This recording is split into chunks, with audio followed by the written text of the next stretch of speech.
We are coming on the air with historic destruction and more than 100 people now dead from Hurricane Helene. With real concern, that number is going to go even higher because rescuers are just now getting deeper into areas that have been decimated. We are fanned out in 3 states across the South, as any minute we could hear from President Biden on what the feds are doing to help. We're also live outside Atlanta, where about 100,000 people are essentially stuck inside their homes because of fumes from a chemical fire outside. More on the new questions over whether the air is safe to breathe. Plus, T-minus 7 hours until a strike that could paralyze ports across the East Coast. What it means for what you pay for what you want for the holidays.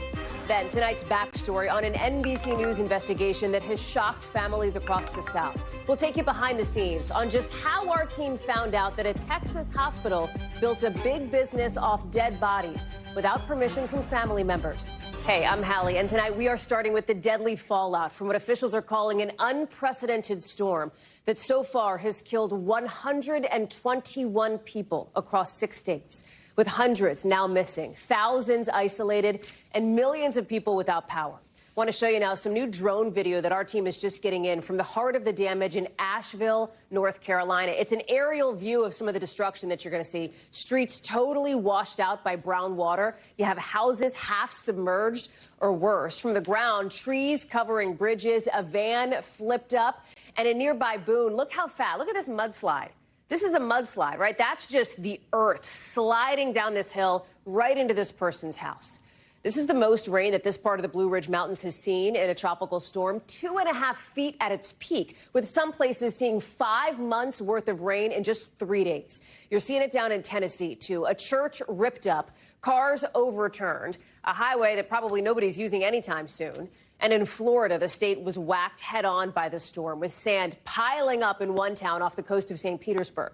But there are some big questions right now, including whether FEMA was caught off guard in some of the hardest-hit spots, and when will more federal help arrive, especially as sources are telling our team Congress has no plans to come back early to try to pass something more. We've got coverage across the region tonight, but we start with Jay Gray in Boone, North Carolina. Good evening. We want to give you a first-hand look at some of the devastation Helene left behind. You can see power cables across the roadway here. They are down. They're not operating.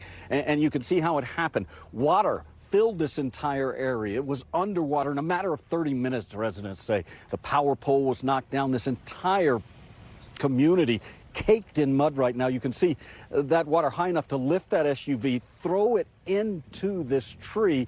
And we've talked to a lot of people here. There are hundreds missing and a very real concern about what that may mean long term. Homes are gone, and that's a big concern for us. Where are those people? We have 30 confirmed fatalities at this time, and we expect that to really increase over the coming days, which is just the most tragic piece of this, is the loss of our friends, our families, and our loved ones. Now, emergency officials do say some of those missing just don't have the ability to communicate with anyone. All the cell service is down, no power for more than 2 million. We know that more than 100 have died as a result of this storm, and more than a third of those in the Carolinas. They are choppering some essential supplies into those areas that are still too devastated to get into, either on the ground or by water. And they say they'll continue that for as long as necessary. As for restoring the power in places like this, what we're hearing is not days, but perhaps a week or more. That's the latest from here in Boone, North Carolina. I'm Jay Gray. Now back to you. Jay, thank you. Let me go to Priscilla Thompson now in Irwin, Tennessee. And Priscilla, you heard Jay talk about the many people still believed to be missing. There is, where you are, I think, a sense of desperation from some of these family members who want answers. They want any news here. Yeah, Hallie, the state of Tennessee has only confirmed 3 deaths, but there are more than 150 people right now who are unaccounted for. And we spoke to some of those families, and they are just desperate for answers. Some of them describing the final phone calls that their loved ones made. These were people who were working at a plastic factory here when that water began to rise, and their family members say that they got into the back of a pickup truck and were calling 911, but 911 said that they could not come working to help them. And those families believe that the remains of their loved ones have been found, but they have not yet gotten that confirmation, and they are just desperate for answers. Take a listen to some of what those folks shared. They are just desperate to find out where she is, if she's been found. They just want news. They just want to know where they are, where she is. And the plastic factory says that they dismissed employees when the roadway and the parking lot began to flood, but that there were employees that remained on site and got into a semi-truck that ultimately tipped over, and 5 people were able to be rescued by helicopter, but there were 5 others who are still missing. Hallie?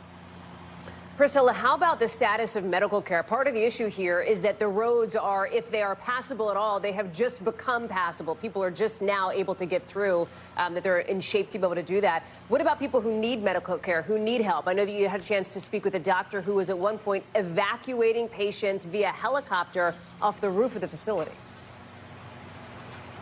Yeah, and here in Irwin, that is the hospital where they were evacuating patients from the roof of that building on Friday. That hospital is no longer in use, and this is a rural area, so there are not hospitals necessarily nearby. So what we saw earlier is officials and hospital staff from here working to set up a mobile hospital so that they can provide that care, particularly mental health care, given all of the trauma that this community has experienced. Take a listen to some of what they had to say about that. One of the things we're leaning into right now is mental health, trying to deploy people so that we can be prepared if people, a lot of first responders have seen things that are really hard to see, and we want to make sure that we're able to take care of them. And that is likely going to continue to be a problem, because officials today saying that as they are searching for those 150 people who are unaccounted for, this is no longer a search and rescue mission, but it is likely going to be a search and recovery mission. Hallie? Priscilla Thompson in Irwin, Tennessee, thank you. I want to show you now a live look at Vice President Harris. She is at FEMA headquarters. This is the back of her head, of course. She has been getting a briefing on the effort to help the very people that Priscilla, that Jay have just been talking about, that have been so deeply affected by what has happened 3 days after Hurricane Helene slammed into the coast of Florida. That is where we find Guad Venegas now in Treasure Island for us. Talk us through what you're seeing, and we can see some of it behind you here. But what are people dealing with at this point? Clean water, access to food, etc. All of those things, Hallie. So this part of Florida was about 100 miles away from where the storm made landfall. But what happened is the storm was so large that it pushed a lot of the water from the Gulf into these communities. So this is the result of the storm surge. Treasure Island had about 2 to 6 feet of water in a lot of these properties. I spoke to the fire chief, who explained to me why we have so much sand. So essentially, all of this sand was part of the beach here in Treasure Island. And you can see the force with which the storm surge came in. It went through a lot of these properties. And look at these cars. The owner of this property told me these vehicles were inside the garage. The storm surge pushed them out of the garage. There's another car that was in there that is now sitting across the street. Now, this is just one community here in Treasure Island. We've seen other types of damage from the storm surge all up and down this area known as the Barrier Islands. This is west of the Tampa Bay area. So we're seeing essentially that any community that was right off the water in the bay or here right on the Gulf,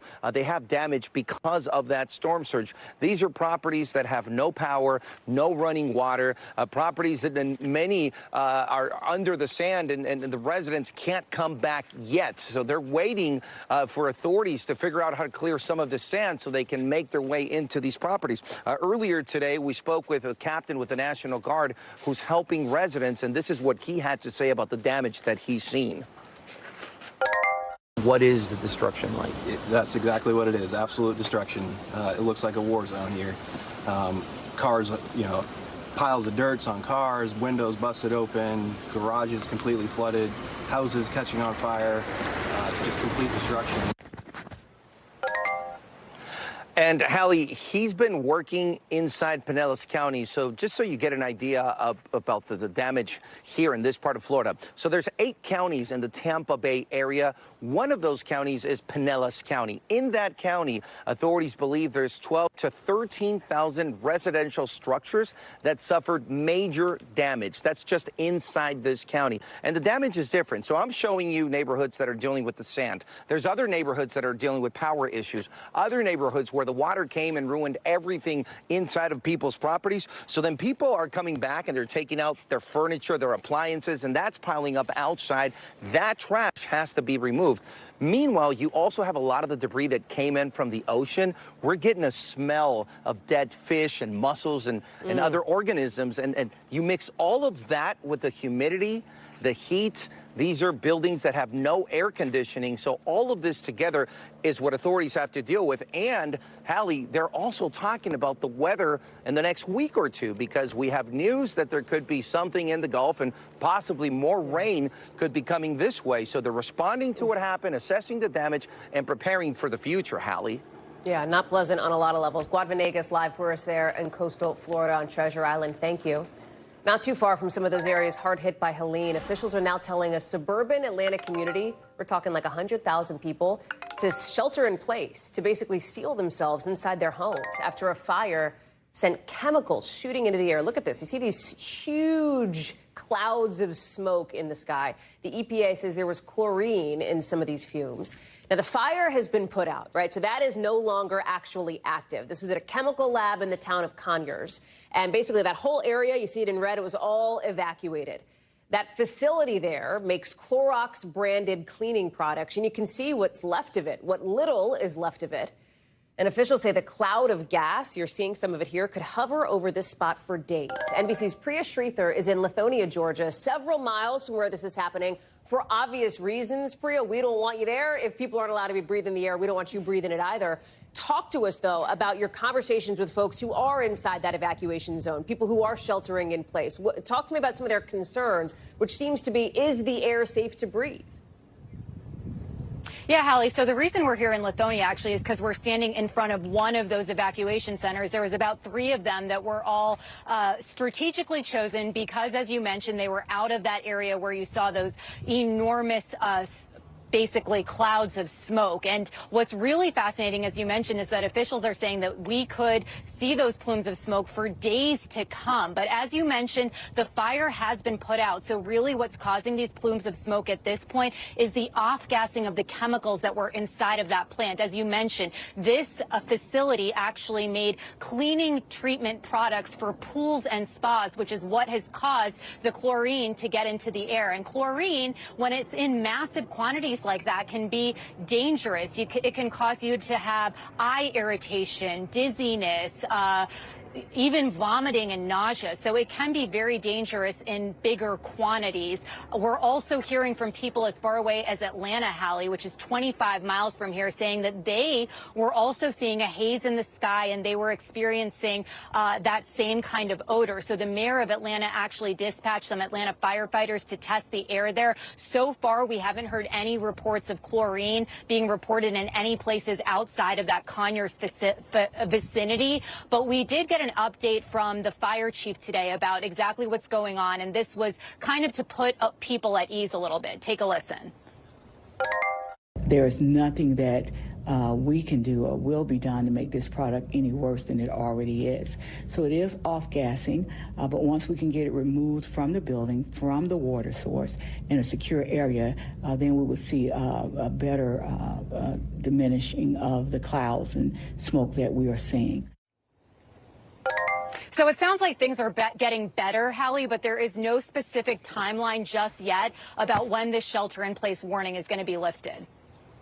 It's also not the first time that this particular facility, that this particular plant has had some kind of a problem. That's right. Actually, a man just came out of the evacuation center to talk to us, and he said that he used to work in that facility, and he remembers one of the previous fires that actually burned down the entire facility back in 2004. And there was even another one just as recently as September of 2020 that actually burned down the entire facility. One of the issues, Hallie, with the chemicals inside of that facility is that they don't mix well with water. And so with this specific instance, the fire chief said that a sprinkler system malfunctioned. And so once that water got everywhere, it really reacted with the chemicals inside, and then it made the firefighters' jobs even more difficult, because how do you put out a fire with water if the chemicals inside of that facility are resistant to water? So it seems like these problems have been happening, you know, every few years with this facility. And so, as you mentioned, the residents here are asking, you know, what can be done to prevent this from happening in the future? Priya Sridhar, thank you very much. I want to take you overseas now, where we're following the potential for breaking news tonight, because we're learning that Israel's ground operation into Lebanon could start imminently. Imminently, according to what 3 sources are telling NBC News. Israel saying there's really nowhere in the Middle East beyond its reach, as they're already making these stunning raids into Lebanon. But the IDF expanding its attacks on Hezbollah just days after killing the Iran-backed group's leader. I want to bring in Raf Sanchez, who's live for us in Haifa. So talk us through this, Raf. What does imminently mean? Does that mean possibly tonight? Does that mean in the days to come? Do we have a sense?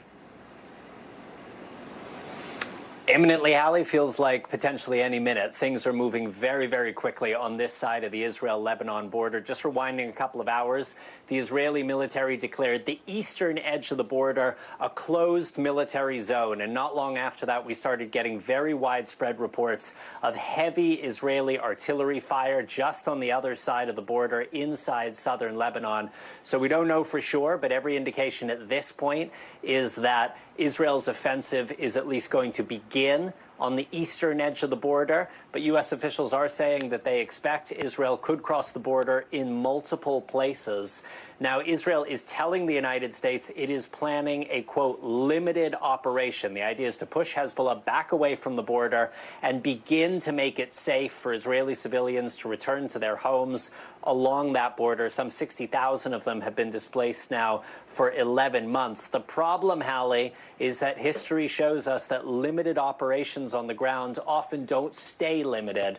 In 1982, Israeli forces rolled over that border just about 15 miles north of where we are right now. That was supposed to be a limited operation against Palestinian militants, and it turned into a 20-year occupation of southern Lebanon. It saw Israeli forces fighting their way all the way to Beirut, laying siege to the Lebanese capital. So there is a lot of concern here in the region among the civilians in Lebanon, but also in Washington, D.C., that what starts out as a limited operation could turn into a much, much bigger war. Hallie. President Biden, as he has done previously, is calling for de-escalation. We have heard him say similar things before, but I want to play what he said just a couple of minutes ago. I should say earlier today, as just a couple of minutes ago, he was talking with reporters in the Oval Office. We're still waiting on the full readout from that to see if he did talk anything regarding where you are in the region there, Raf. But let me play President Biden from earlier.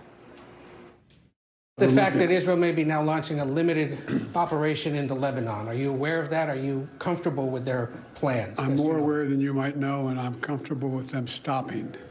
We should have a ceasefire now. But, Raf, President Biden has been saying that for weeks, and yet here we are at this moment. What weight does the U.S. have here moving forward? Hallie, you know the brutal reality of Washington politics better than I do. This is a lame duck president. There's a couple of months left in his term, and it feels like the force of his words don't carry the weight that they used to. You've heard the president over the course of this war calling for a ceasefire between Israel and Hamas, a deal to get the hostages out, to end the suffering of Palestinian civilians. And he hasn't been listened to. There isn't a ceasefire. The fighting continues in Gaza. He has been signaling he does not want to see a large-scale Israeli escalation in Lebanon. And instead, you are seeing Israel night after night, including tonight, bombing Beirut, the capital of Beirut, killing the leader of Hezbollah. And now it appears, Hallie, preparing for a ground offensive into the south of that country. Just Hallie. very quickly, Raf, what is going to be the first signal that the ground offensive has, in fact, started? In other words, if you can help us pull out your reporter's notebook a bit, what's the thing you're looking for to indicate that, yes, this has actually begun? So every indication right now is that the Israelis are doing what's called shaping operations, that they are pounding the other side of the border in preparation for ground forces crossing over. It's night here. It's going to be difficult to see the movement of individual Israeli tanks, but we are likely to be able to hear at least, you know, the sound of armored divisions crossing over that border, and at some point we may get an official announcement from the Israeli government. Hallie. Raf Sanchez, potentially a busy night for you in the region. Thank you very much for being with us. Back here at home, you've got trucking companies, you got freight companies tonight racing to try to get billions of dollars of stuff from ports to where they need to be before this dock worker strike that is set to happen in just under 7 hours from now. That's because thousands of workers with the International Longshoremen's Association are expected to walk off the job at midnight. That's if they don't come to a new deal with management. And right now, it looks like they are not going to come to a new deal with management. There's no meetings between now and the deadline here. So what does this mean for you short term? Probably not a lot, to be honest. But if this goes on for a while, if this lasts for like a month or more, it could cost you more on everything from fruits and veggies to cars to other things ahead of the holiday shopping season. And oh, by the way, did you know there's a presidential election in November where people are very tuned in to the price of things? Christine Romans is joining us now. Get super real with us, Christine, right? Sure. It seems like every indication is that this strike is going to happen at midnight, that we will see workers basically walk out at these ports. At what point do you or I or our budgets or our wallets or whatever start to actually notice this? You or I, not immediately, but the longer it goes on, the more pronounced, especially if you're looking to buy a car, for example, or if you are a small business owner or small manufacturer, you've got a little assembly line and you got a box of stuff that's on a ship in the ocean that's not going to get there in time. You might have to lay some people off while you wait for the stuff to get there. So the near term, got to try to work this out. That's what the White House is saying. That's what retailers are saying and importers are saying. And it'll look, they want more money and they want less automation. So there needs to be a discussion here. The management basically has been going back to federal labor officials saying, hey, get these guys back to the bargaining table. We're not even talking. So it looks like this is going to happen at midnight. What about Senator Tim Scott from South Carolina, who's saying, hey, maybe these workers, could you delay the strike to make sure that like the hurricane recovery efforts that we talked about at the top of the show aren't affected? Do you have any indication that that's going to sway anybody here? You know, no word from the union at all other than saying that the offer that they've had so far from management has been insulting. And, you know, they're going to quit work. You've got a union boss who's very defiant here, who's been sending out, you know, like videos to his union folks for weeks now saying, we are going to fight this. We're going to fight this because this is about the workers against the big profits of these shipping companies. What leverage do they have? I mean, this is it, right? The potential for a strike walking off. I mean, this is the thing. With weeks to go until the holiday shopping season, you know, retailers have seen this coming, Hallie. They have been for weeks front-loading a lot of stuff. I mean, I was looking at the numbers last week. You had bigger than normal numbers coming through these ports last week because they're trying to get this stuff in. Today, you had trucks and trains trying to get this stuff off the ports so they could keep it moving. So retailers are ready for the holiday shopping season. It's other parts of the economy. Again, cars, you know, imported cars. It's, you know, widgets for your factory to keep your factory going. It's an awful lot of bananas. And, you know, they're trying to find new ways to get it around. But the reason why it comes on these ships and these containers the way it is there is because that's the cheapest way to do it. Now, if you put it on a plane, you put it, now it's starting to get... It gets expensive. It gets expensive and you pass on those costs. And that's us. Christine Romans, lots to watch. I'm sure it'll be a late night and an early morning for you. Christine, thank you very much. Appreciate that.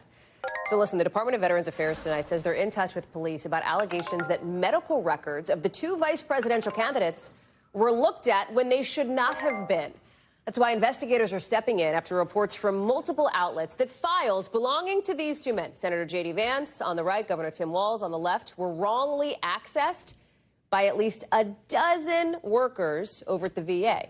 If those reports are true, if that's the case, it could mean that these employees broke federal health privacy laws. Now, NBC News has not independently verified these reports, but you know there's been a lot of interest in the military records of both of these candidates, including, of course, Governor Walz and his military record after he had to clarify comments that he served in a war, although he was never deployed to a war zone.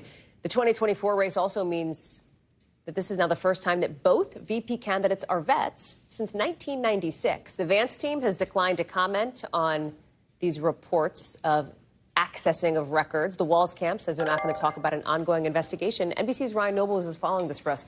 Is this malicious political intent on the part of these employees, do we know? Is this somebody who's, bored and messing around in like the internal system? Do we have any indication of like motive or reason for this yet? I think that's part of the problem, is that we don't know the answer to that yet. And that's why you have investigators involved in this, law enforcement looking into it. I think there's a question as to whether or not there was malicious intent here, and whether or not the information or the documents were even shared with someone outside of the people that were able to access them. But what has been determined here is that this is a system of which a lot of employees that work at the VA have readily and easy access to this material. And so it could be employees at the VA who are just curious. These are the two guys running for vice president. I want to look at their records. Or could it have been someone working for the VA who wanted to help one of the candidates or one of the others? This is what the VA is saying about it. We reported to law enforcement allegations that VA personnel may have improperly accessed veteran records. We take the privacy of the veterans we serve seriously, and we have strict policies in place to protect their records. Any attempt to improperly access veteran records by VA personnel is unacceptable and will not be tolerated. And I think that last part of this is important, Hallie, because even if they were just goofing around, even if it was someone who saw they had access to this and decided they wanted to check it out, even if they didn't do anything with it, there are still serious penalties here. It could be up to a $50,000 fine, even a year in jail. They take the protection of these records really seriously. Any idea of timeline for this investigation? Like, is this something that we think a few weeks from now, a few months from now? Is there any sense that you have? No, they haven't really been very clear as to how long it would take. I think it's open-ended, and I do think it's probably part of a longer and bigger conversation about how the Veterans Affairs Department takes care of these records. Are there too many people that have access to them? I think that's part of what we'll find out over the course of this investigation. Ryan Nobles, thank you very much for that. Appreciate it. Be sure, by the way, as we talk about these VP candidates, to join us for that debate. Their first and only, of course, tomorrow night. J.D. Vance, Governor Tim Walz on stage. Full coverage starting right here, really 5 o'clock Eastern. I'm going to lump us into that. But 8 o'clock Eastern on the network, NBC, and right here on NBC News Now. You can watch the whole thing. We're simulcasting it. Gangs all together. We're going to be walking you through every bit of it. We got a lot coming up, including Hurricane Helene throwing the 2024 campaign for a loop. We'll talk about how the candidates are responding. And I got to tell you something else, too. President Biden, we are just getting word that he is going to be heading to the hurricane zone coming up just a couple of days from now. Wednesday, he is planning to head to North Carolina. We got a couple seconds until that playback rolls out. We're going to play that for you the second we get back. Take it a break. We are back, and let's take you right to the White House, where President Biden is speaking from the Oval Office. We're just getting our first look after this briefing from the head of FEMA and from the North Carolina governor. As the president said, he is going to head to North Carolina on Wednesday. Let's listen. And getting cell networks back online so folks can connect to their loved ones. We deployed 30 Starlink receivers, and we're 10 more on the way to Western North Carolina. And FEMA's on the ground supporting the communities and registering people for disaster assistance. And talking to the governor, it's going to take a while, right, Gov? It's going to be a long time. And there are thousands of line workers working around the clock to help get power back up in North Carolina. Additionally, Governor Cooper and I have spoken about my traveling to North Carolina and to survey the damage as soon as I can without taking resources or diverting resources on the ground. And we're going to stay as long as it takes when we get this thing going. But I'm going to North Carolina on Wednesday, as planned now. We're going to be landing in Raleigh for a briefing with the Emergency Operations Center. And I'll then do an aerial tour of Asheville. It's too much for me in terms of interrupting access to help there to land and to survey the damage other through the air. And then it's my plan to travel to Georgia and Florida as soon as possible after that. And I don't know, Governor, you want to add anything? Thank you, Mr. President. We appreciate the resources that are coming our way. This has been a devastating storm, as you know, and we're grateful to have had Administrator Criswell here on the ground all day today, and she's going to be staying and making sure we surge assets into the area to give people food and water and to get the power back on. And obviously, we are grateful for the search and rescue teams as well. Thank you so much. Well, thank you. Any questions on this issue? Sir, is it your sense from the governors you've spoken to that they have all the resources they need right now, or are there things they need immediately? They need things immediately. They're getting them immediately. Some access, it's a matter to get access to the people who need them. And so that's why we're talking about land bridges, to be able to get the Defense Department in there, to get water, for example, from a place that, in fact, they can't get to because the roads are gone, the roads are closed. We've contacted we have the Defense Department agreeing that they're providing for helicopters from the base there to get as much in as we can. It's going to take a long time, but Gov, what am I leaving out that you need?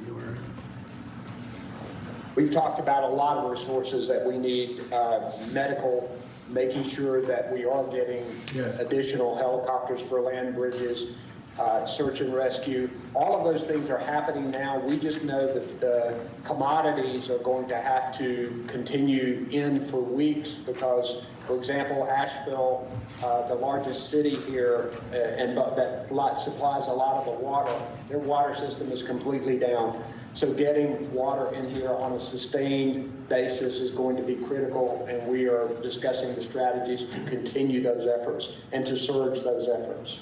Mr. President and Governor Cooper, Donald Trump has accused both of you of ignoring the disaster. He is lying. Let me get this straight. He's lying. And the governor told him he was lying. The governor told me he was lying. I've spoken to the governor, spent time with him, and he told me he's lying. I don't know why he does this. And the reason I get so angry about it, I don't care about what he says about me, but I care what he communicates to the people that are in need. He implies that we're not doing everything possible. We are. We are. And you spoke to the governor. I assume you heard the Republican governor of Georgia talk about that he was on the phone with me more than once. So that's simply not true, and it's irresponsible. I don't know what the governor wants to say about it. Let me tell you what I say. Mr. President, in retrospect, you have been listening to President Biden getting that briefing from FEMA, speaking, of course, with the North Carolina governor, Roy Cooper. That's the governor he's referencing. You see him on that screen there in the Oval Office next to him with some sharp words, of course, for former President Trump. Gabe Gutierrez is joining us now from the White House. And this is a back and forth, Gabe, that has developed throughout the day after former President Trump suggested President Biden was not doing enough, did not reach out to the governor of Georgia. The governor of Georgia had said, in fact, that he had spoken with President Biden a day earlier. Part of the briefing here that we're seeing is this is a job that any president has to do at a time of crisis, like what we're seeing now from Helene. Yeah, this is Consoler-in-Chief, Hallie, as you well know. Right. Now, the White House has increasingly throughout the day highlighted the federal response. This is actually the second time that the president has been out there speaking about the federal response here. That's in addition to the White House briefing that we heard from just a short time ago. The White House emphasizing that more than 3,600 federal personnel are deployed there on the ground. But Hallie, one more part that's playing out right now, the president also in a bit of a testy exchange with a reporter. You heard him react angrily to the suggestion that Donald Trump said that he had not communicated with Governor Brian Kemp. Well, the next question we're told by the pool reporter there is that President Biden shut down a question asking why he was in Rehoboth Beach, his beach house, during the weekend while this disaster was unfolding. He cut off the question and said, stop this game. So the White House trying to communicate that even though the president was at his beach house over the weekend, he was heavily involved in this disaster response.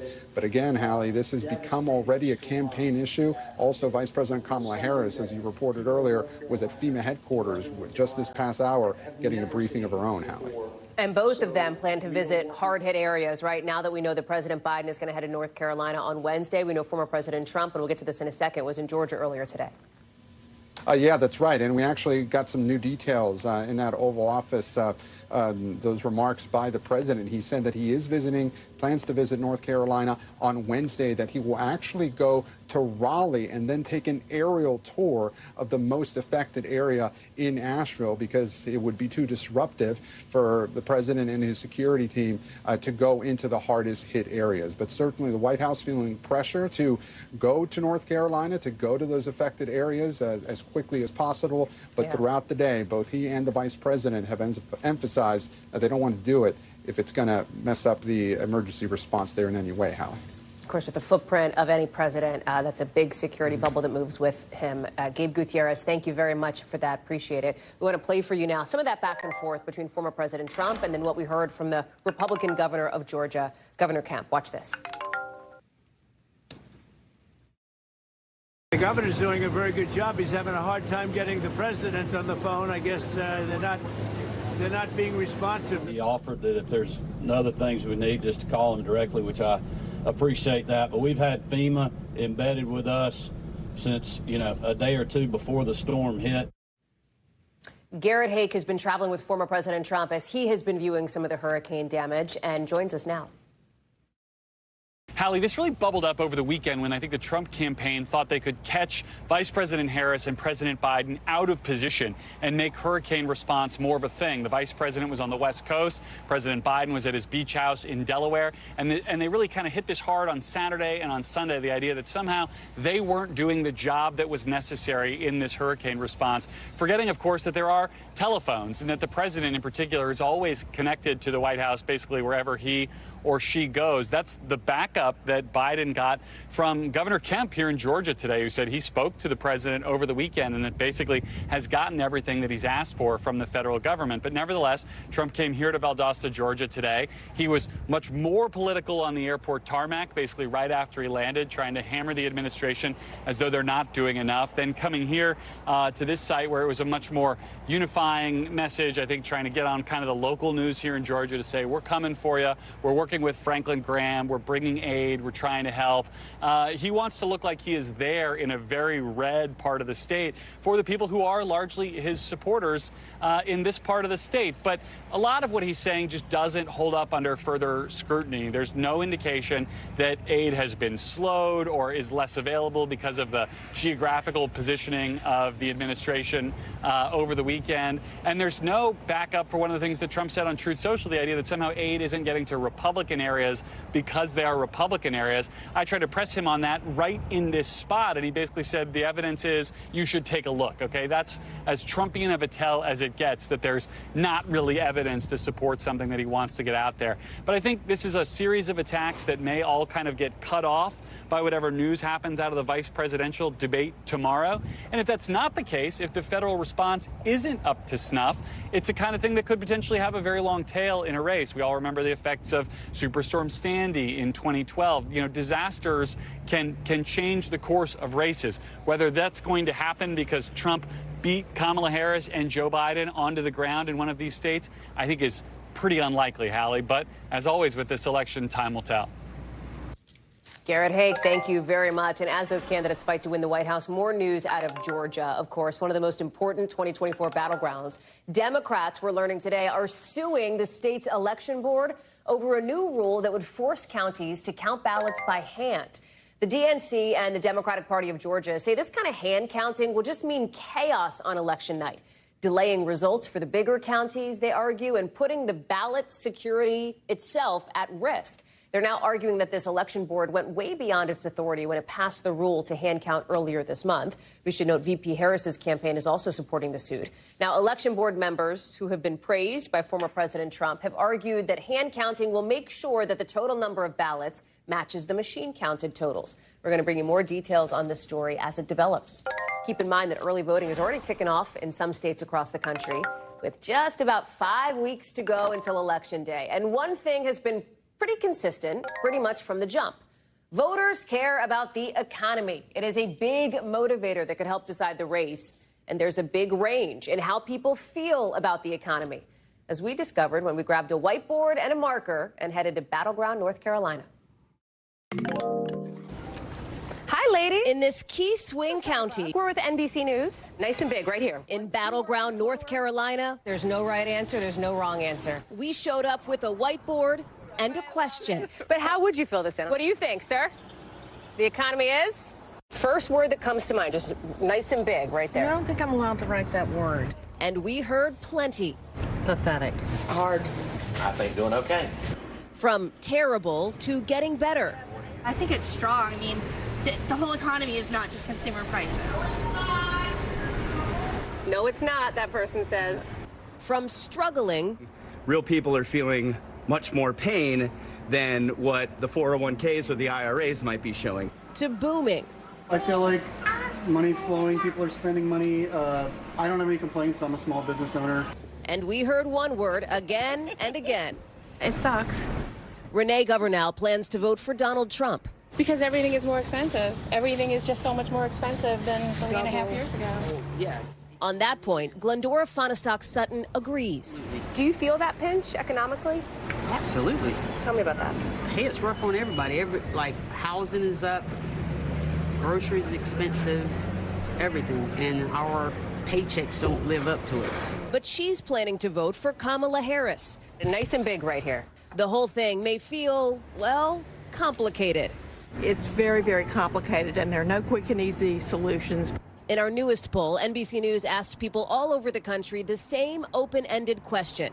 The economy is, and by a 2-to-1 margin, the response is negative. Walk me through some of the dynamics at play right now.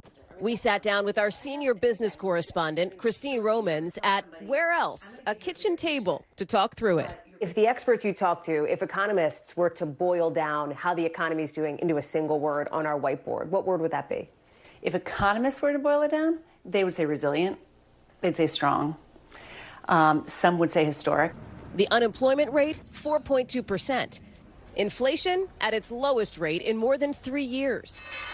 And the markets setting record highs. But higher prices at the grocery store, for example, aren't dropping back down as quickly as many want. The problem is there are pieces inside the economy that cause real Americans at their kitchen table paying their bills, they feel like they can't get ahead. And those things are childcare, they're elder care. They are concerns about Social Security. Experts call it a vibe session. The disconnect between how the economy is and how it feels. For some, clearly a mixed bag. Hey there, sir. Thumbs up, thumbs down. The economy is thumbs up. And a thumbs down right behind him. From bad to great, more than just a feeling, the reality for many Americans. Who wants to do the writing? With one word, this election season, top of mind, money. So I always vote with my wallet. Wallet first. You vote with your wallet. Wallet first. Battleground voters in their own words. Let's get you over to the 5 things our team thinks you should know about tonight. Number 1, the man accused of attempting to assassinate former President Trump in Florida, pleading not guilty today to 5 federal charges. You remember this one, a Secret Service agent spotting Ryan Ruth with a gun outside Mr. Trump's golf course earlier this month and fired at him. If he's convicted on all counts, Ruth could spend the rest of his life in prison. Number 2, the armorer for the movie Rust will stay behind bars after a judge denied her release from prison today. Hannah Gutierrez-Reed had been convicted of involuntary manslaughter earlier this year for the killing of cinematographer Helena Hutchins. A couple months ago, the judge dismissed charges against Alec Baldwin, saying prosecutors didn't disclose evidence, but the judge says that is not enough to now dismiss the charges against her, against Reed. Her lawyer tells NBC News they will appeal. Number 3, basketball Hall of Famer Dikembe Mutombo died today of brain cancer. He was 58 years old. With the NBA commissioner calling him one of the greatest defensive players in NBA history. He was also the league's first global ambassador, doing a lot to promote the sport abroad. A lot of humanitarian work as well. Number 4, we're getting some pretty stunning video. Look at this. This is a Russian military jet flying really close to a U.S. jet. This is near Alaska. In slow-mo, you can see that Russian jet zoom right by the American one, with the U.S. commander calling it unsafe and unprofessional. Number 2, Charli D'Amelio's coming to Broadway. From TikTok to the big stage, she's joining the ensemble of the hit musical Romeo and Juliet, or it's called And Juliet, which is a spin on, of course, Romeo and Juliet from Shakespeare. She's going to be performing from late October to mid-January, dancing her way right onto the stage. Still to come here on the show, a lot more to get to, including our backstory tonight. Texas now moving to stop unclaimed bodies from being used for research. So how exactly did our NBC News investigation trigger this action? We're going to go behind the scenes with the reporter who broke this story and talk to those very emotional families next.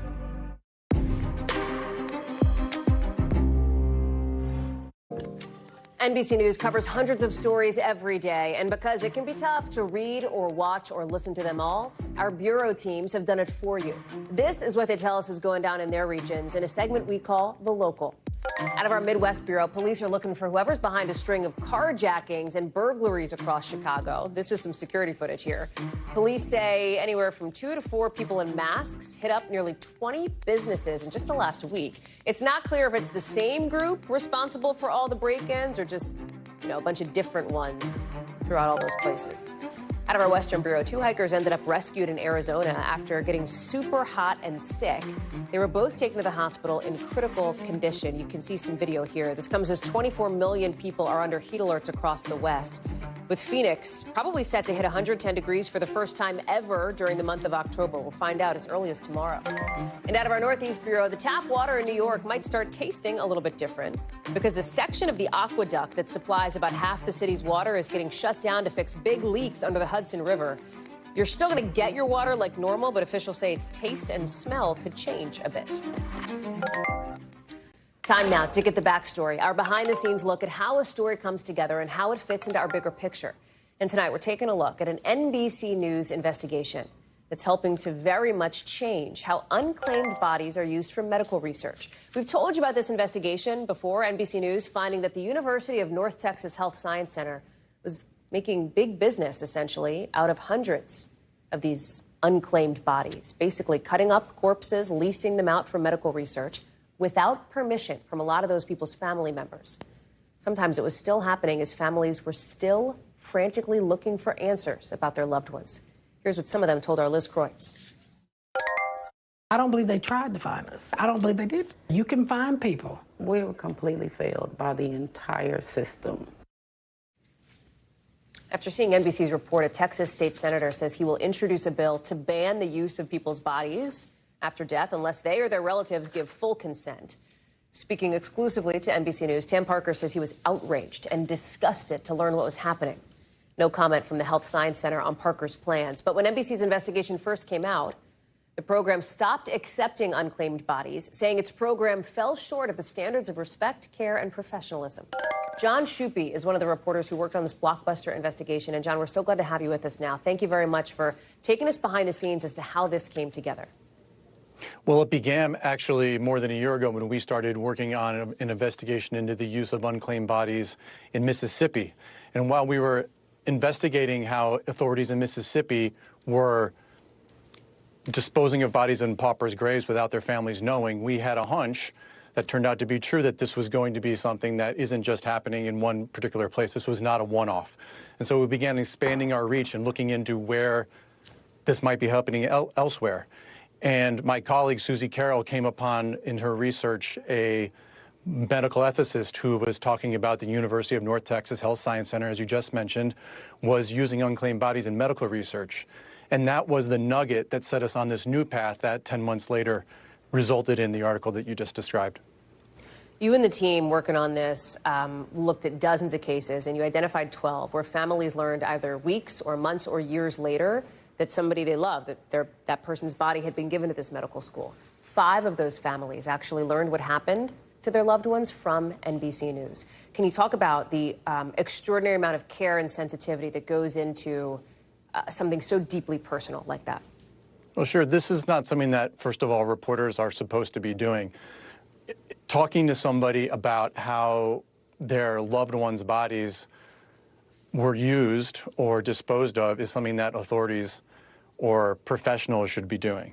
But we found ourselves repeatedly, my colleagues and I, in the position of having to provide this type of information to families who weren't told in the expected way. And so in Texas, my colleague Mike Kixenbaugh and I ended up talking to several families whose loved ones, without their knowing, had died, and then their bodies had been used for medical research. And going into these conversations, reaching out to these families to find out what they knew, we didn't know exactly whether they knew the people were dead, whether they knew their loved ones had been used in any way. And so we had to approach the situation very delicately. And in one case, I talked to the family of Victor Honey, including Kimberly Patman, who you just included some of the interview that we had with her. And in my phone call with her, it turned out that she had only days earlier learned about Victor's death just a year and a half after he had actually died. And at least she did know that he was dead through, I guess, a circumstantial chance encounter with a stranger, but then she did not know what happened to afterwards. So we had to slow it down and very delicately and respectfully explain what happened to Victor. And that is kind of the essence of what we were trying to do here, is approach this story in a very respectful way.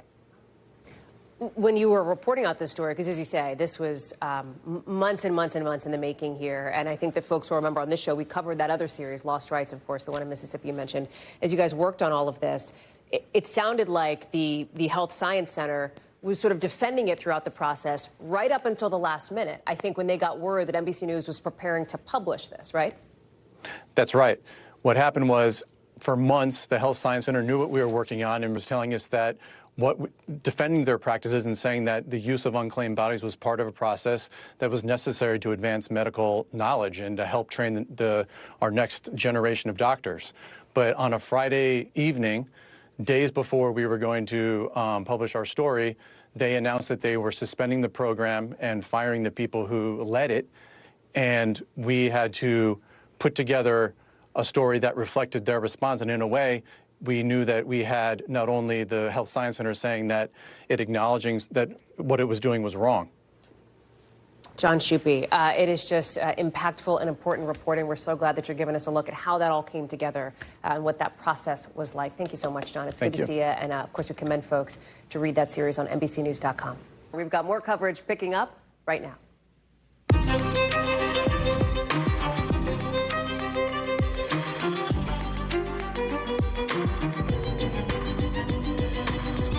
We are coming on the air with historic destruction and more than 100 people now dead from Hurricane Helene, with real concern that number will go even higher as rescuers are just now moving deeper into areas that have been decimated.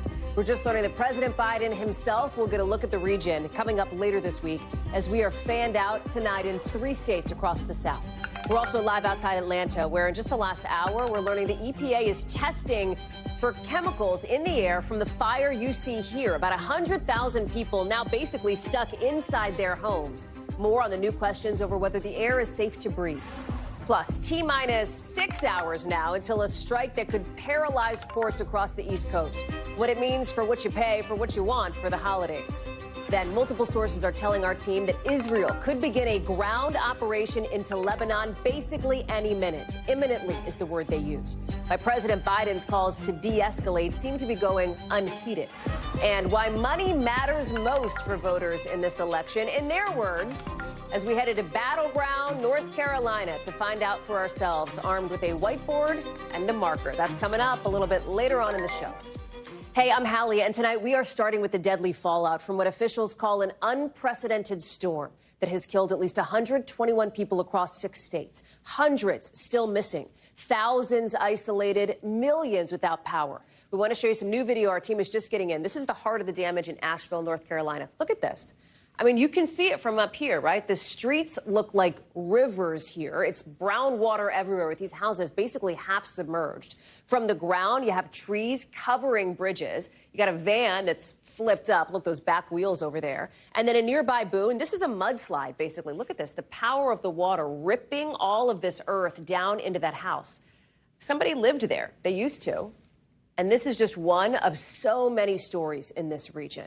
This is the most rain that this part of the Blue Ridge Mountains has seen in something like basically 5 months worth of rain in just 3 days, 2.5 feet of rain at the peak. And in Tennessee, you see it as well. A church ripped up, cars overturned, a highway probably nobody's using anytime soon.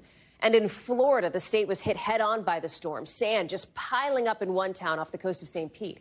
In just the last half hour, we're hearing from President Biden from the Oval Office. He is planning a visit to North Carolina on Wednesday. He will see Asheville from above. With the big questions right now, was FEMA caught off guard in the hardest hit spots? And when will more federal help arrive?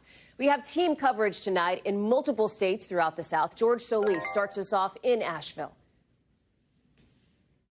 Governor Roy Cooper and FEMA officials holding a press conference right behind me here a little while ago. Some of the headlines, they still don't know the number of people that are unaccounted for in the state after this storm. FEMA officials saying they do have personnel here on the ground, about 1,200 members ready to deploy to go into different neighborhoods. One thing that they are asking is a little patience as they begin to survey all of this damage.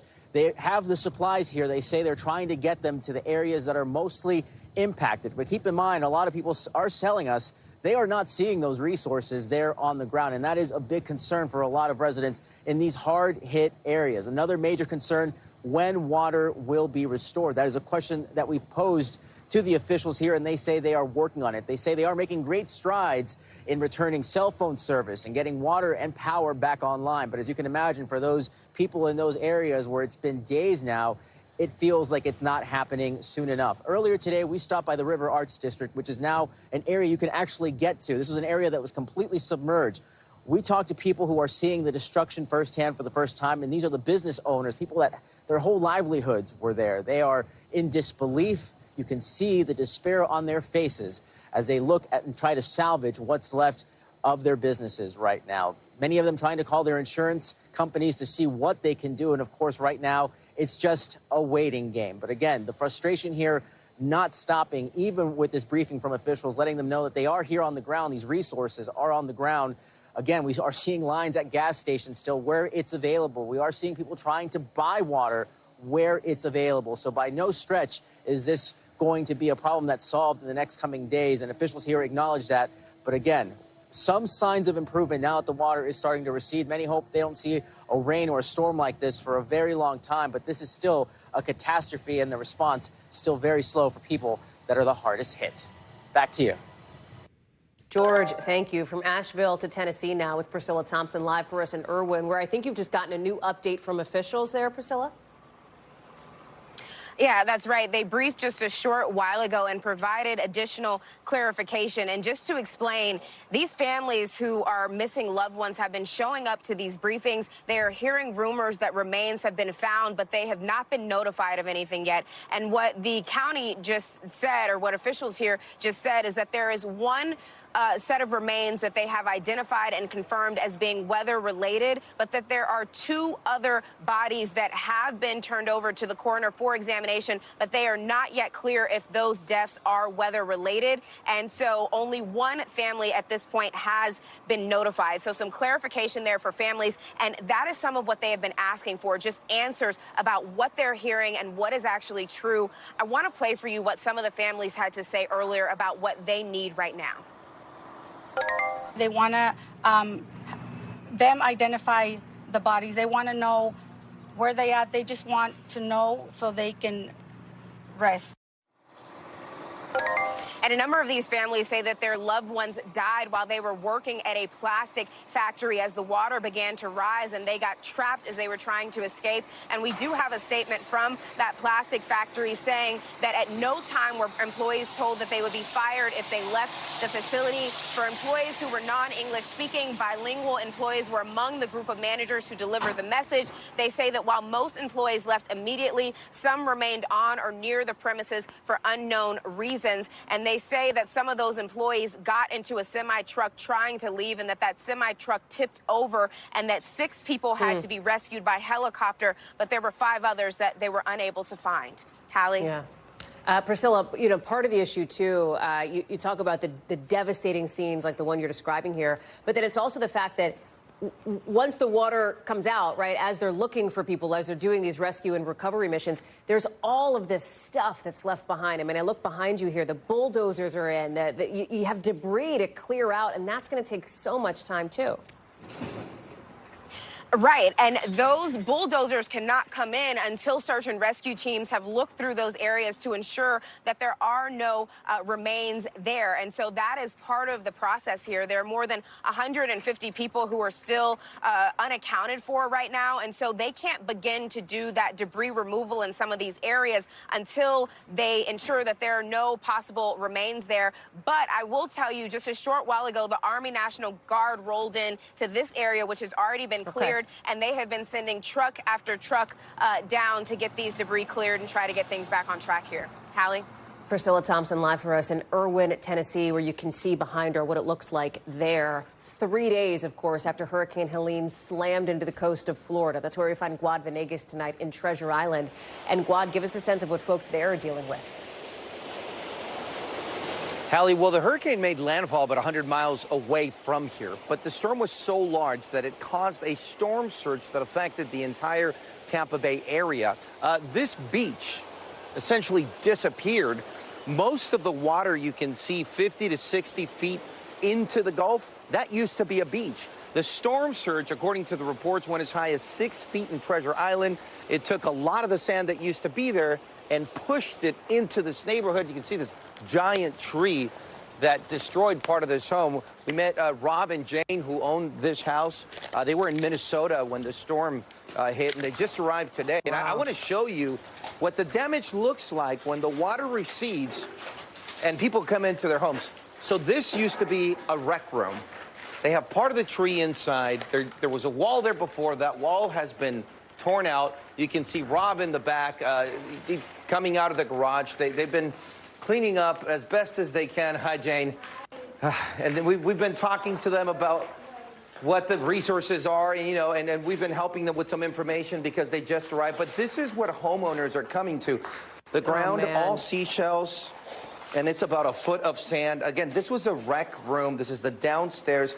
And this is what a lot of the residents return to when the water recedes. Priscilla was just talking about once they finish those search and rescue missions, what's next. So essentially, this is what people come back to, right? This type of damage. Now, the search and rescue missions already ended in this part.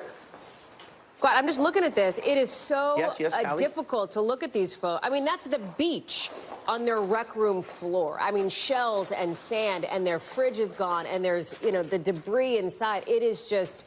It feels like it is insurmountable to conduct this cleanup for them. Correct. And you know what, Hallie, when you look at these properties from the outside, they look like they made it okay through the storm. Like, you look at the outside, you're like, oh, I think that building's okay, but it's not until you go inside and you see the damage that they sustained because of that storm surge. This is just one house in a neighborhood in Treasure Island. When you look at the numbers from the county, they're talking about 12 to 13,000 structures like these, residential structures, that suffered major damage just in this county. Now, there's 8 counties that make up the Tampa Bay area. Now, earlier we had a conversation with a resident on the other side of this neighborhood, and this is what he had to say. It's devastating. I mean, all these little mom and pop hotels around here, I don't know if they can even rebuild them or whatever they're going to do, but they're demolished, a lot of them. And Hallie, we had a conversation with the fire chief here and also the state fire marshal. They were assessing some of the damage, and we talked about what's next. So they are looking into getting the services back online, right? They need to establish power. They need running water, even internet, because a lot of the people that are here, they have no idea what's happening in the world right now. They've been disconnected. They're also bringing some food, some water. So they're doing all of that, and they are working to clear a lot of the roadways, not just here, but all up and down the coast in the affected parts of Florida. A lot of these roadways are blocked either by debris or trees like the one you can see here. Once they can do that, they're hoping to open up traffic to all of these areas because, for example, this neighborhood is not allowing residents to come back in their vehicles. People that are coming back to their residences, they have to walk to the houses. They have to walk with the tools, and it's about 87, 88 degrees. It's hot. It's humid, so it's just very difficult for them to continue with that cleanup process. So they're trying to get all these services back. They're doing the best work that they can when it comes to cleaning all of this up. And then eventually, they're going to have to send out vehicles, these large trucks that will pick up the debris all across the Tampa Bay area. And the debris we're talking about is furniture, appliances, just mountains of trash. Essentially, all the items from inside of these people's homes that have been pushed outside to their front yards that will have to be collected and taken to a different place. Hallie? Guad Venegas there on Treasure Island, obviously hard hit. Guad, thank you for being there. And thanks to those folks, by the way, for letting us get a look at what they're dealing with tonight of putting a face and a name on all this. Not far from some of those areas hard hit by Helene, we're learning from the EPA tonight so far. They have not found a dangerous level of chemicals in the air at this community just outside Atlanta. Nearly 100,000 people there are sheltering in place after a chemical fire. Look at that. Sent those huge clouds of smoke into the sky. And the concern, of course, was, is the air now toxic? Is there going to be a concern here? Which the EPA says this sort of cloud of stuff contains some chlorine in it. So again, some Perhaps good news tonight, just coming into us from the EPA. The fire itself had been put out, and it happened at a plant in the town of Conyers that makes Clorox-branded cleaning products. NBC's Priya Sridhar is several miles from where it's all going down in Lithonia, Georgia. Talk us through the latest from these environmental officials, Priya, of what you're hearing from folks who have now had to evacuate from that neighborhood. Yeah, so interestingly, Hallie, even though the EPA is saying that these chemicals were not at levels that people should necessarily be concerned about, even some of the messages we were receiving on our phones today with the warnings were saying that it wasn't going to impact most adults. They've still decided to keep that shelter in place in effect for now. So it's kind of unbelievable because all of this started about 36 hours ago. And I want to also mention the reason we're standing here in Lithonia is because we're standing outside one of those evacuation centers. About 17,000 people were evacuated, but we are expecting to hear another briefing from officials later today. The EPA said that they have been conducting more tests of the air to determine whether or not they can lift that shelter in place, at least for some of the people here in Rockdale County. And the thing they really wanted to emphasize as well is that obviously chlorine can be good. That's why it's used in swimming pools, and that's really what this facility was making. They were making products to clean swimming pools and spas, but when it's at very high levels, it of course can cause eye irritation, coughing, dizziness, nausea, vomiting. So these are all things to look out for, and that's essentially why people were told to stay inside with their doors and windows closed and to turn their air conditioning off. And today we were hearing from people as far away as Atlanta, which is about 25 miles away, that they also were seeing plumes of smoke. And officials said that we could see those plumes of smoke in the air around this area for days to come. But let's take a listen to what that EPA official at the most recent briefing had to say about what's going on. The primary chemicals that we are concerned about or monitoring for is chlorine and hydrochloric acid. We didn't see concentrations of those chemicals in the air that would exceed an action level for us, or that would advise or that would seem unsafe to the public. So these are very precautionary measures that they took until they could determine whether or not the air was safe. They wanted to make sure that everyone stayed in their homes, but I think everyone's going to be anxiously awaiting that second press briefing that we should be getting in a few hours to see whether or not some of those shelter-in-place warnings are lifted, Hallie. A lot of people looking for that. Priya Sridhar, live for us there in Lithonia, Georgia. Priya, thank you very much. Appreciate it. Take you overseas tonight, where there is the potential for some developing news overnight. That is because we are learning now that the Israeli ground operation into Lebanon could start imminently. Imminently is the word, according to 3 sources talking to our NBC News team. We're just getting in some new video here. Look at this. Big clouds of smoke along the Israeli border with Lebanon. It's just after 1 a.m. now.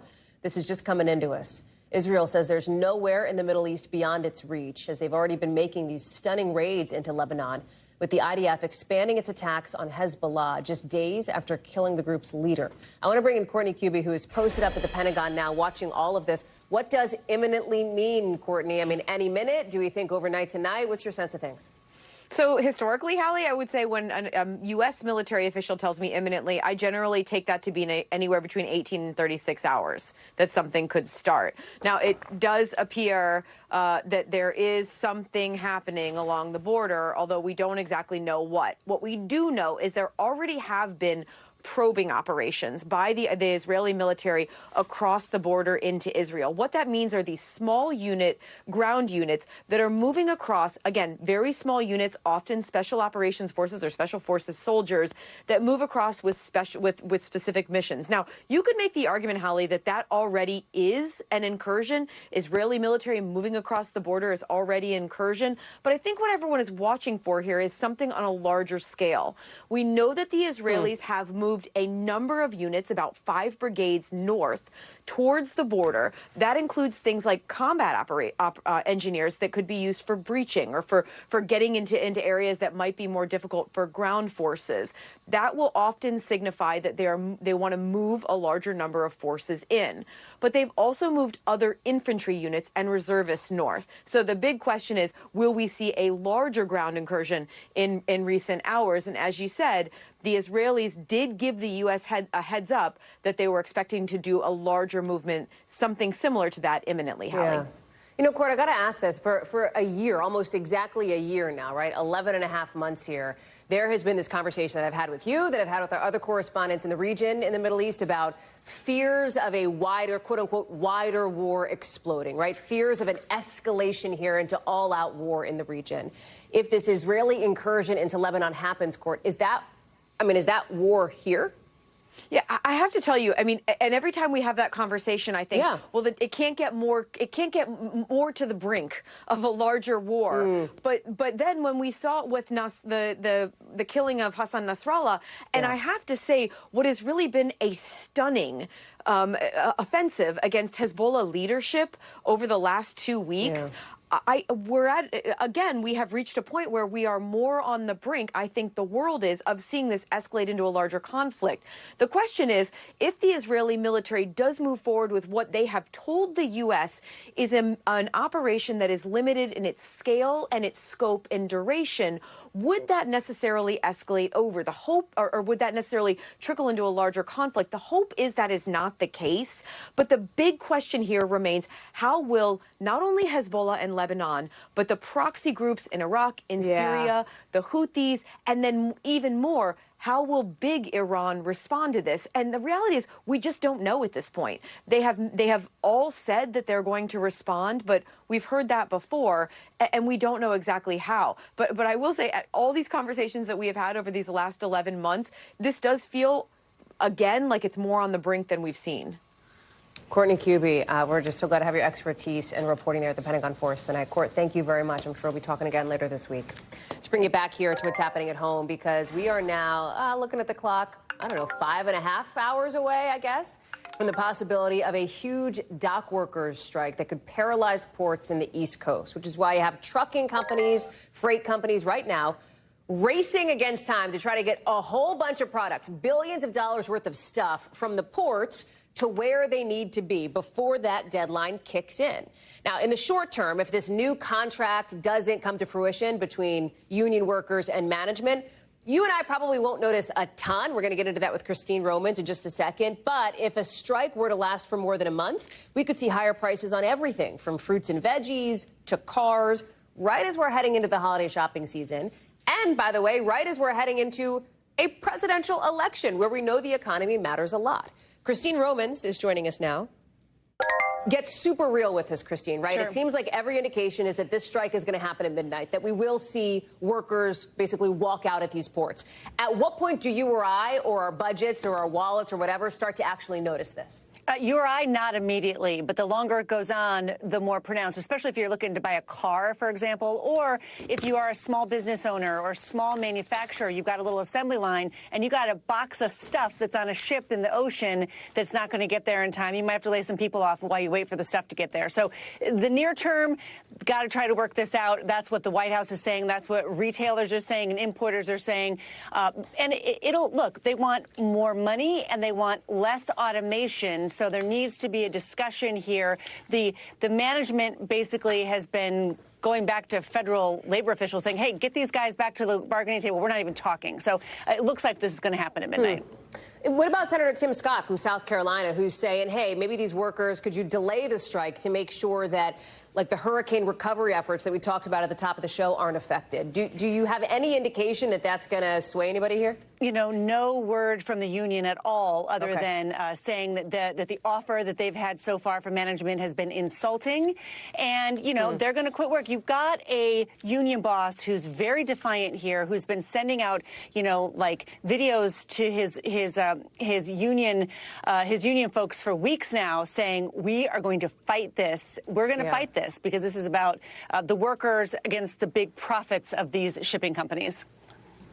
What leverage do they have? I mean, this is it, right? The potential for a strike walking off. I mean, this is the thing. With weeks to go until the holiday shopping season, you know, retailers have seen this coming, Hallie.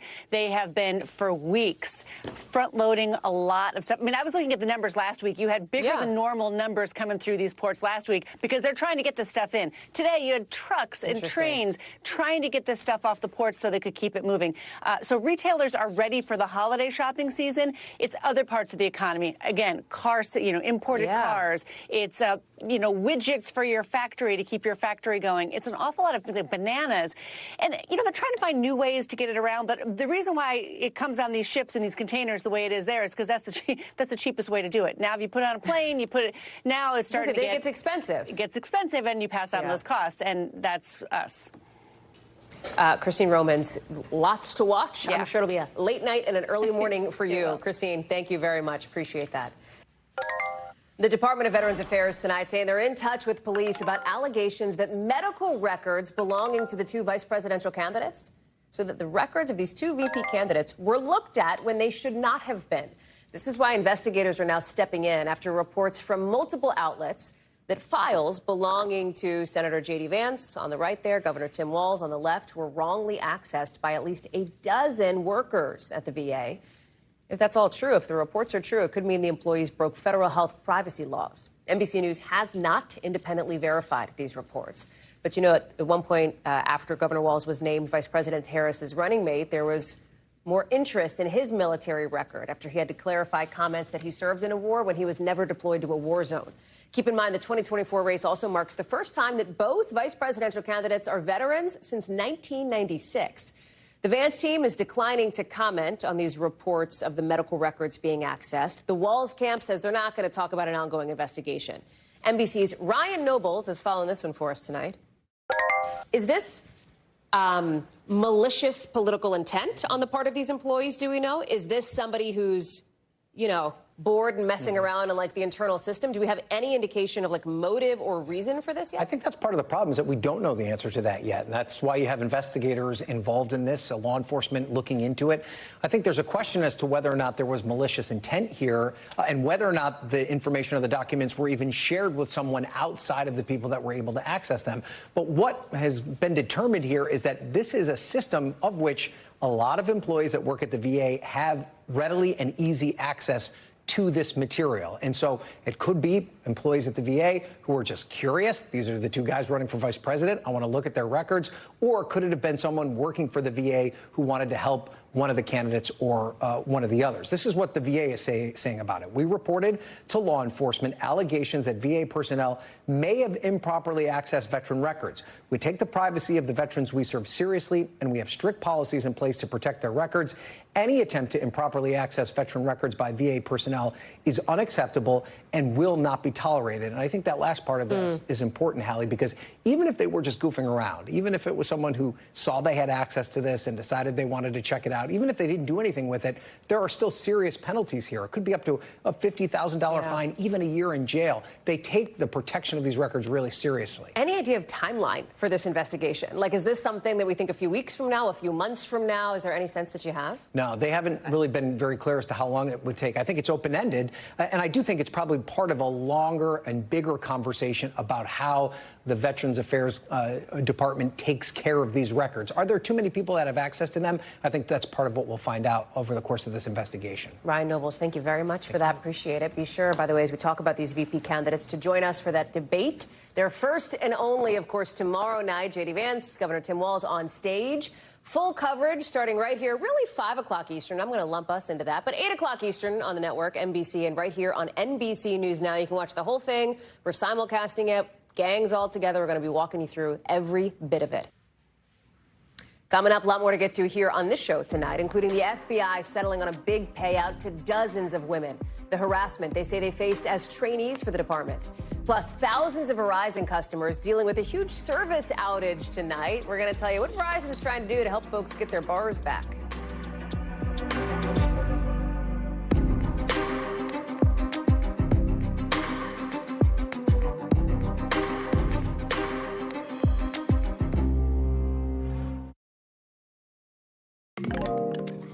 President Biden, in just the last hour at the White House, slamming former President Trump over claims Mr. Trump is making, claims that do not appear to be accurate, suggesting that Georgia's governor can't get President Biden to pick up a call. Watch this. Let me get this straight. He's lying. And the governor told him he was lying. The governor told him he was lying. I've spoken to the governor, spending time with him, and he told me he's lying. I don't know why he does this. And the reason I get so angry about it, I don't care about what he says about me. but I care what he communicates to the people that are in need. President Biden pretty fired up there. That is after Georgia's governor did indeed said he had already spoken with President Biden about the storm damage and hurricane recovery, meaning that what Mr. Trump initially said isn't true. Here's the back and forth. The governor's doing a very good job. He's having a hard time getting the president on the phone. I guess they're not being responsive. He offered that if there's other things we need, just to call him directly, which I appreciate that. But we've had FEMA embedded with us since, a day or two before the storm hit. Garrett Haake is traveling with former President Trump in Georgia today and is joining us now with more.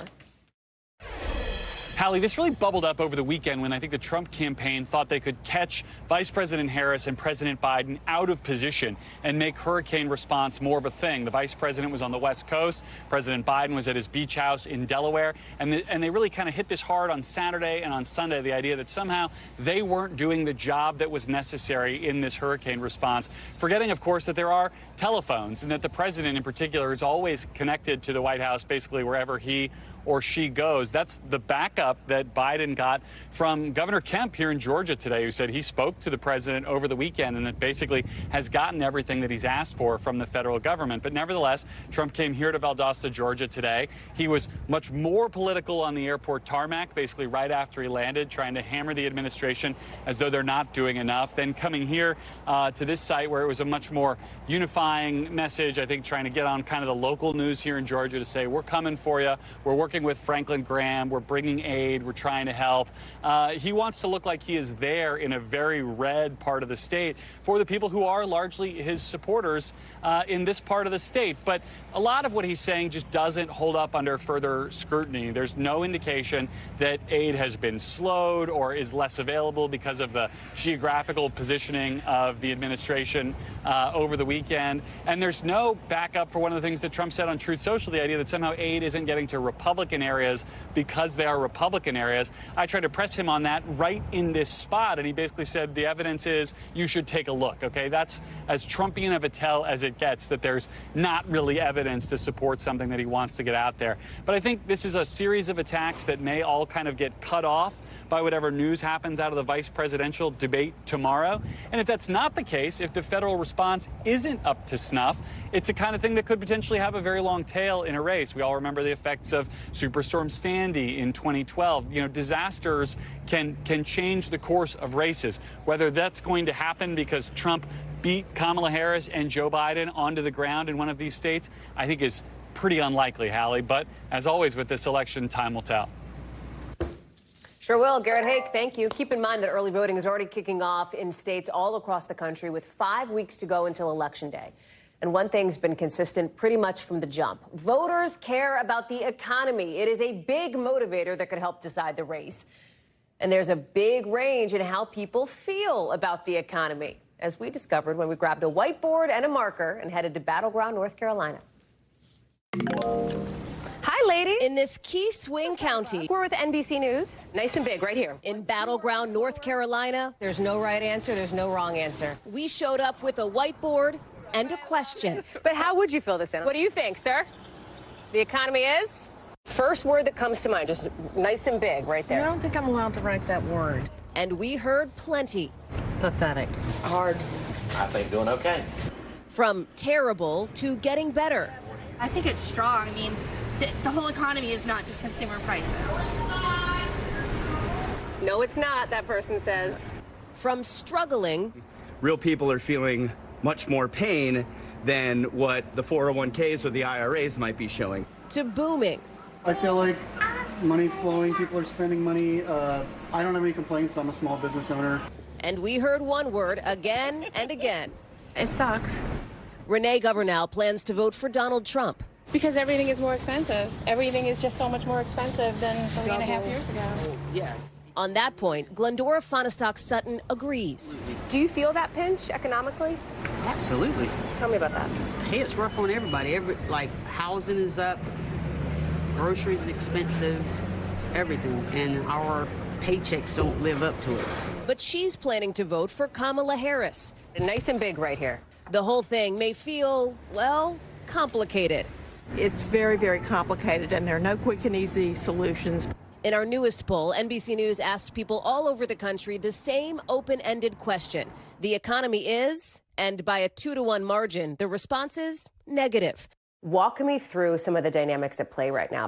We sat down with our senior business correspondent, Christine Romans, at where else? A kitchen table to talk through it. If the experts you talk to, if economists were to boil down how the economy is doing into a single word on our whiteboard, what word would that be? If economists were to boil it down, they would say resilient. They'd say strong. Some would say historic. The unemployment rate, 4.2%. Inflation at its lowest rate in more than 3 years. And the markets setting record highs. But higher prices at the grocery store, for example, aren't dropping back down as quickly as many want. The problem is there are pieces inside the economy that cause real Americans at their kitchen table paying their bills, they feel like they can't get ahead. And those things are childcare, they're elder care. They are concerns about Social Security. Experts call it a vibe session, the disconnect between how the economy is and how it feels. For some, clearly a mixed bag. Hey there, sir. Thumbs up, thumbs down. The economy is thumbs up. And a thumbs down right behind him. From bad to great. More than just a feeling, the reality for many Americans. Who wants to do the writing? With one word, this election season, top of mind, money. So I always vote with my wallet. Yeah. Wallet first. You vote with your wallet. Wallet first. Battleground voters in their own words. Let's get you over to the 5 things our team thinks you should know about tonight. Number 1, the man accused of attempting to assassinate former President Trump in Florida, pleading not guilty today to 5 federal charges. You'll remember a Secret Service agent spotted Ryan Ruth with a gun outside Mr. Trump's golf course earlier this month and then fired at him. If Ruth is convicted on all counts, he could spend the rest of his life in prison. Number 2, the FBI agreeing to pay more than $22 million to nearly 3 dozen women to settle a class action suit. A suit that alleges the women were dismissed from the Bureau's training academy and routinely harassed by instructors. Their lawyer says the case will change attitudes that are, in his words, pervasive within the FBI. The FBI tells NBC it cannot comment on pending litigation, but that it's working on gender equity. Number 3, a judge in Georgia striking down that state's 6-week abortion ban today. That means abortions can restart there up to 22 weeks into a pregnancy. Remember, that is a ban in Georgia that went into effect a couple years ago after the Supreme Court overturned Roe versus Wade. Number 4, California's governor is signing into law a ban on legacy admissions at private and nonprofit schools starting next year. So that means everything from Stanford to USC. This kind of thing is already banned at public universities in California after that Supreme Court ruling last summer that limited the use of race in college admissions. Governor Gavin Newsom says they're trying to make sure things like wealth and connections will not give some students an unfair advantage over others. Number 5, apparently Coldplay is going to be done after album number 12. Frontman Chris Martin saying in an interview with Apple Music One that he wants the band to have time to live their lives. They're not finished yet. Coldplay is putting out its 10th album Friday, so they're gonna hang it up after 12 eventually. Coldplay did not immediately respond to our request for comment. So if you've got Verizon, you might be wondering what in the world is going on today. Well, just minutes ago, the company says it is making progress on trying to get service back to tens of thousands of people all across the country who did not have any bars today. They say engineers are working around the clock to fix this.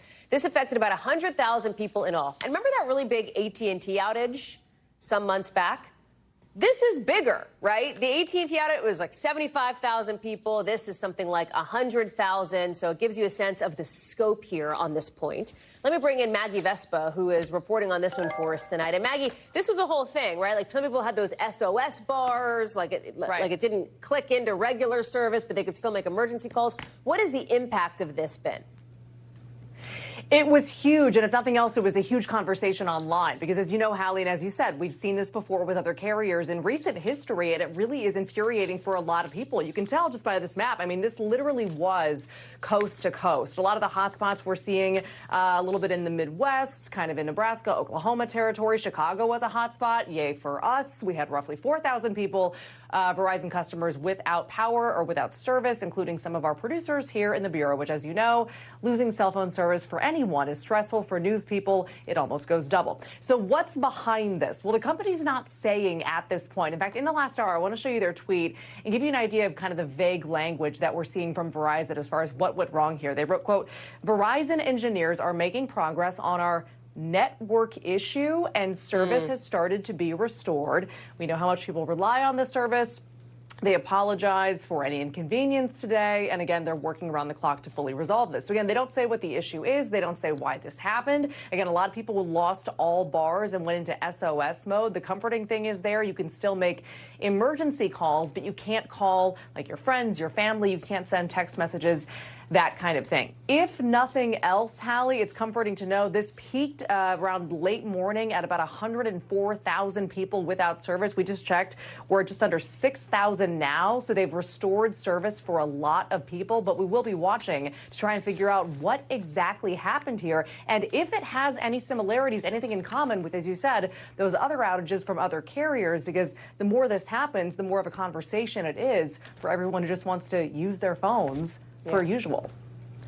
Maggie Vespa, definitely one to watch. We'll see when this gets all fixed up. Thank you very much. We've got to get to some major breaking news that is just into us tonight, because Israel's ground invasion into Lebanon that we told you about a few minutes ago on the show, 2 U.S. officials tell NBC News it appears to have officially started in a moment unlike anything we've seen in decades. This is a live look here at Beirut, as the whole region is just teetering on the edge. Raf Sanchez is live for us in Haifa. Okay, Raf, so we had known, and you and I talked, an hour and a half ago, that this appeared to be imminent. It now appears, from the sourcing here to our team, from these 2 U.S. officials, that the operation has begun. What does that mean? What else do we know? So, Hallie, as far as we can tell, it appears, according to these 2 U.S. officials, that Israeli ground forces have begun the process of crossing the border into southern Lebanon. We don't know exactly where, but earlier on tonight, the Israeli military declared a closed military zone along the eastern edge of the Israel-Lebanon border. There was intense Israeli artillery fire into villages on the other side of that border where Hezbollah forces, according to the Israeli military, have been positioned. So we believe that is likely to be at least the first location that Israeli forces would cross the border. But it's very possible, Hallie, that Israel, given the number of troops they have massed here in the north, could seek to cross the border in a number of different places. That border just about 15 miles north of where we are now. We know that Israel has told the United States that this operation will be, quote, limited in scope. The idea is to push Hezbollah fighters back from the immediate border area to try to begin the process of making it safe for those 60,000 displaced Israeli civilians to start returning to their homes. The question, though, Hallie, is whether a limited operation is going to be enough to achieve that goal. And the deep fear for people in Lebanon, for folks in the Biden administration, is that what starts as a limited Israeli operation could turn into something much bigger.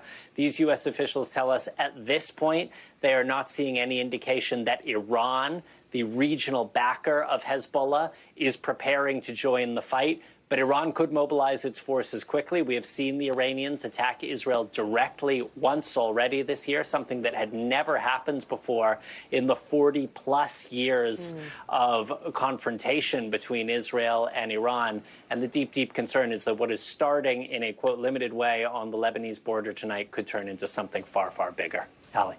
Raf Sanchez, a long night ahead for you. Thank you very much for being there with that developing news tonight. Appreciate it. NBC News covers hundreds of other international stories every day.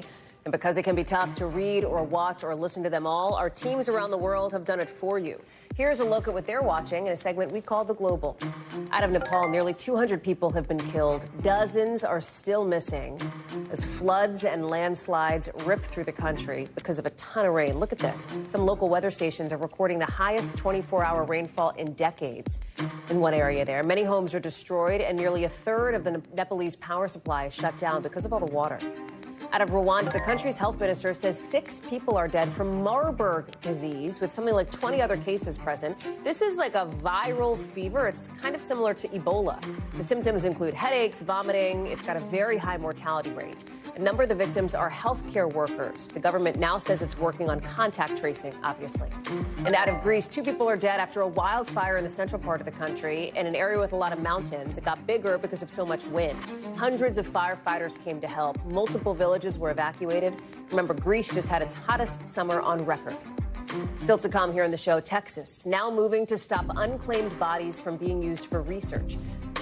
The backstory behind an NBC News blockbuster investigation connected to it all.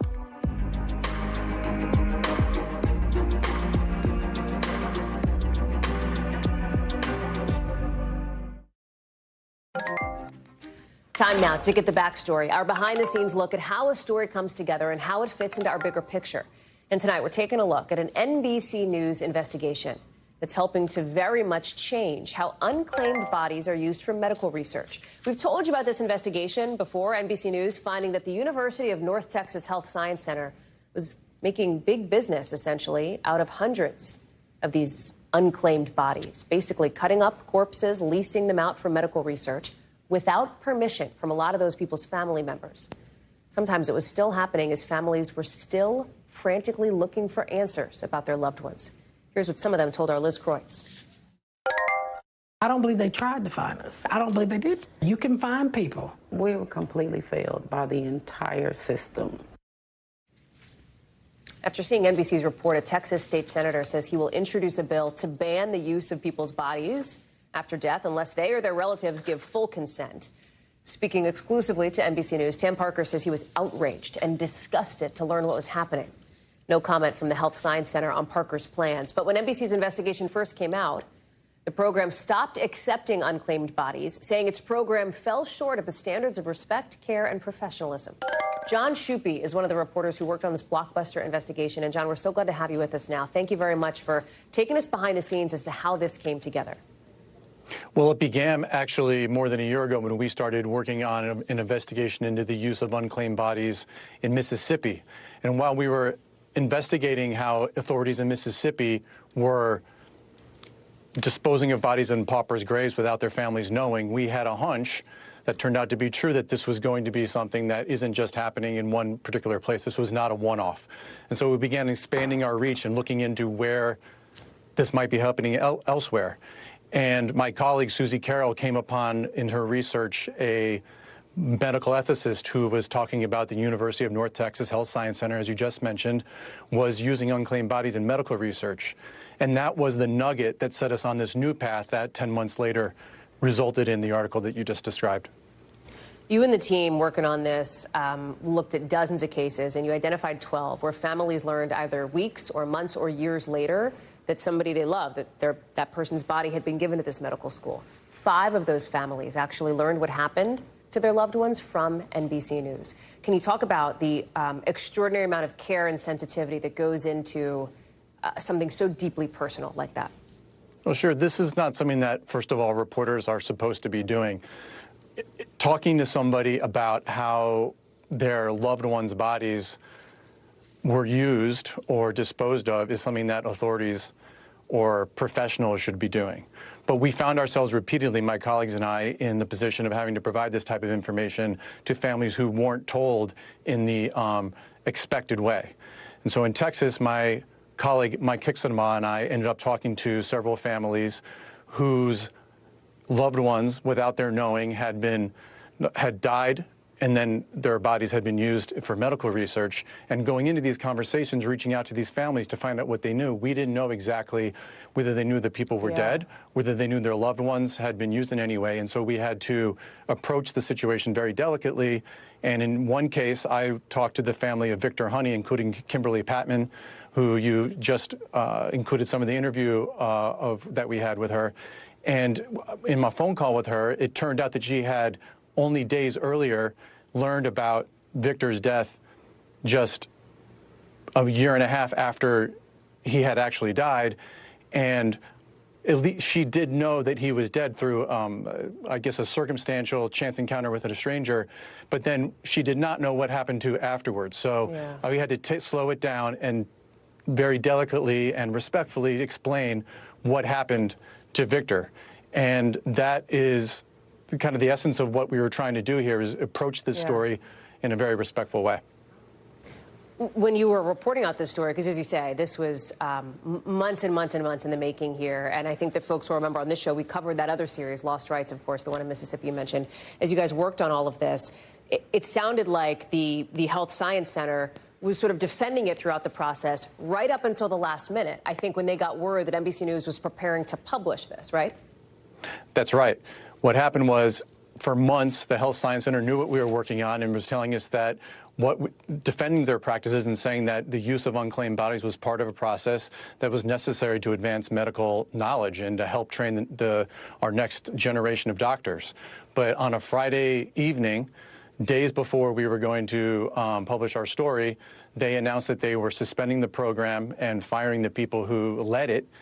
And we had to put together a story that reflected their response. And in a way, we knew that we had not only the Health Science Center saying that it acknowledging that what it was doing was wrong.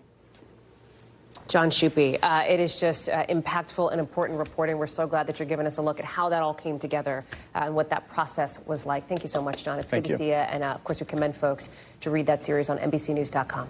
We've got more coverage picking up right now. Thanks for watching. Stay updated about breaking news and top stories on the NBC News app or follow us on social media.